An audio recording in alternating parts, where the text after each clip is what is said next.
नमस्कार।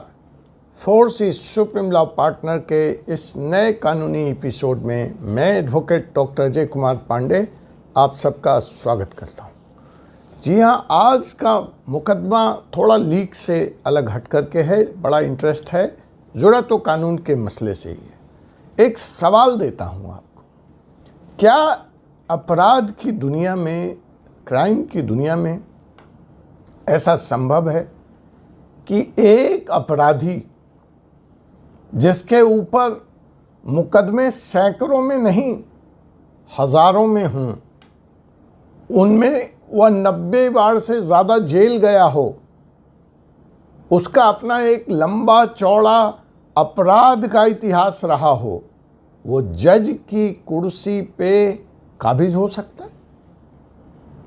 क्या वो मैजिस्ट्रेट बन सकता है? क्या वो स्टेशन मास्टर बन सकता है?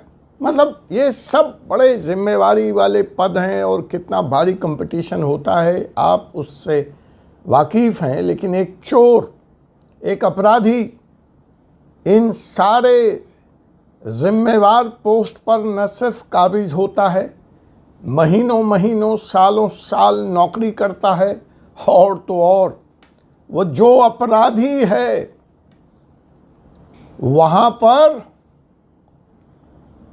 वह दूसरे अपराधियों को सज़ा में छूट भी दे देता है और 2000-2500 लोगों को ज़मानत पे छोड़ देता है।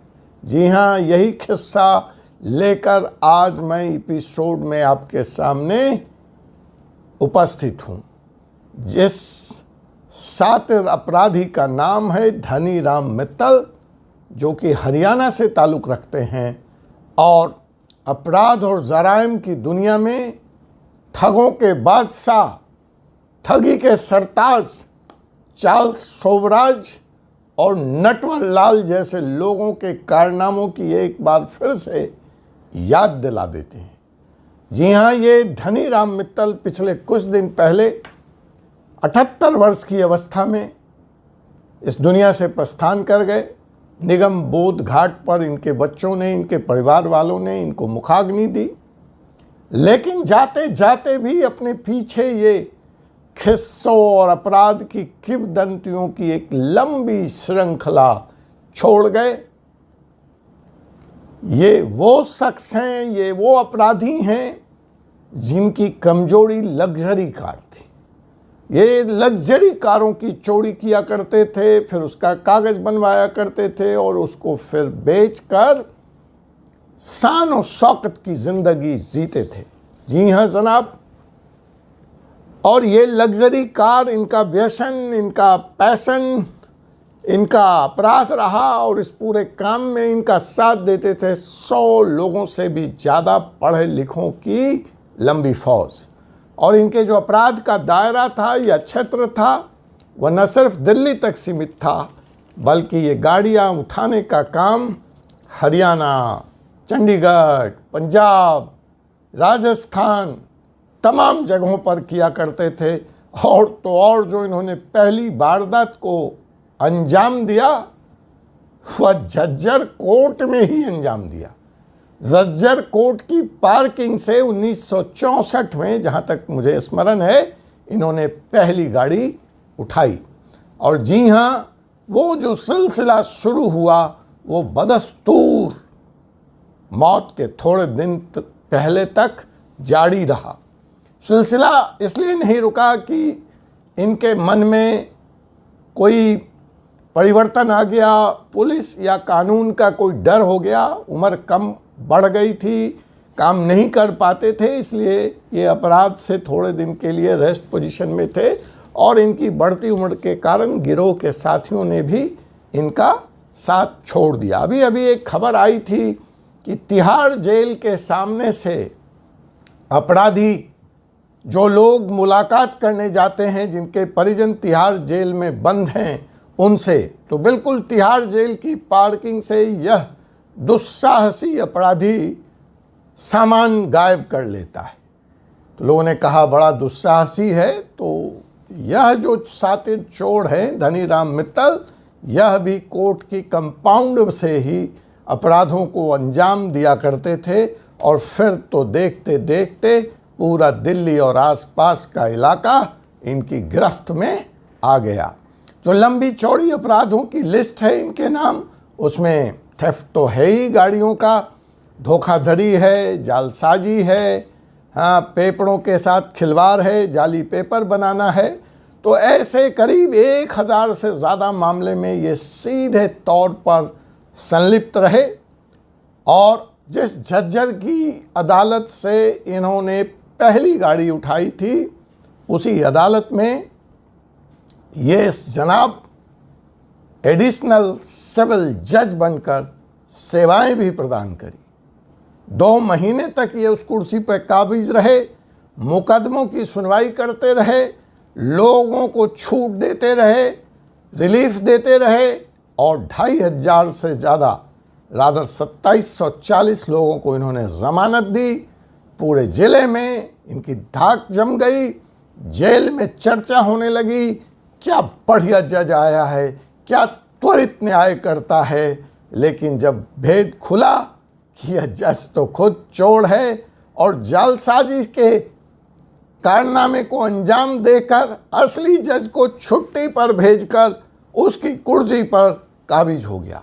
बड़ा इंटरेस्टिंग है, आप कहते हैं कि चलो जालसाजी तो कर ली और जज को छुट्टी पे भी भेज दिया और खुद आ भी गया, लेकिन एक चोर, वो भी 2 महीने तक लगातार अदालती कार्रवाई को अंजाम देता रहा और किसी को इस पर शक नहीं हुआ। ये कैसे संभव? ये सवाल बनता है आपके दिमाग में, कौन रहा होगा। चलो गाड़ी छुड़ाना, उसमें महारत हासिल हो जाना तो एक बात है, उड़ा लेता होगा गाड़ियाँ, कई चोर हैं बिना चाबी के लग्जरी गाड़ियाँ चुरा लेते हैं, बेच भी लेते हैं, चलो।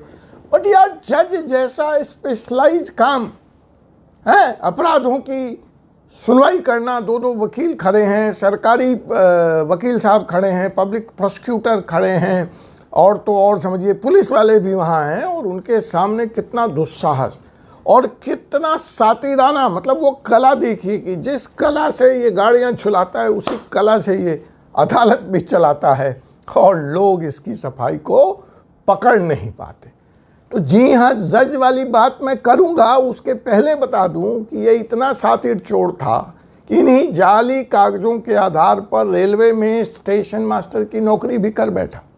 और ये नौकरी 1 या 2 दिन नहीं किया इसने, इसकी ज्वाइनिंग 1968 में हुई, 1968 में, और 1974 तक यह स्टेशन मास्टर बना रहा और नौकरी करता रहा और तनख्वाहें लेता रहा। और तो और बता दूं, ये नौकरी इसलिए नहीं गई या इसलिए नहीं निकाला गया कि ये पकड़ा गया, ये नौकरी इसने खुद ही छोड़ी क्योंकि इसको मज़ा नहीं आ रहा था। इसको जो वो लग्जरी कार का धंधा था चोरियों वाला, वो बार बार बुला रहा था, और ये स्टेशन मास्टर की नौकरी इस्तीफ़ा दे कर के निकल गया। ये आरटीओ भी बना, ये मैजिस्ट्रेट भी बन गया खुद ही, तो ये सारे कागज़ों की हेरा फेरी खुद ही करता था, मैजिस्ट्रेट बन कर के सुनवाई कर लेता था। कमाल का चोर था। तो इसकी क्वालिफिकेशन देखिए, ये सारे काम इतनी सिद्धता से, इतनी सफाई से ये कर कैसे पाता था, और क्यों कर पाता था, और लोग इसको पकड़ क्यों नहीं पाते थे। तो जी हाँ जनाब, ये सज्जन बाई क्वालिफिकेशन रोहतक से बीएससी फर्स्ट क्लास थे। राजस्थान से इन्होंने एलएलबी की डिग्री भी प्राप्त कर रखी थी, और अपने शुरुआती दौर में वकीलों के साथ बतौर क्लर्क भी काम किया उस झज्जर कोर्ट में। और इनके एक बड़े भाई आसपास ही हरियाणा में झज्जर के जज की कुर्सी पर विराजमान भी थे। तो कुल मिलाकर अपराध, चोरी, कोर्ट, ज्ञान, सब की दुनिया में इनकी गहरी पैठ थी, और उस पैठ के जरिए इन्होंने न सिर्फ कारों को बड़ी सफाई से छुड़ाया, कारों का कागज़, उनका ऑनरशिप भी ट्रांसफ़र उसी सफाई के साथ किया, और उसी सफाई से अदालत में जज भी बने रहे महीनों महीनों तक, और लोगों को ज़मानत पर रिहा करने का काम किया। लोगों के जिनकी सज़ाएं लंबी थीं उनको माफ़ करने या कम करने का भी काम किया। तो कैसा लगा आपको यह मुकदमा चोर बनाम जज धनी राम मित्तल का? अपने कमेंट के माध्यम से मुझे ज़रूर बताएं। आपसे पुनः मुलाकात होगी एक ऐसे ही मुकदमे के साथ अगले एपिसोड में। तब तक मुझे doctor Ajay Kumar Pandey, advocate, Supreme Court of India को अनुमति दीजिए।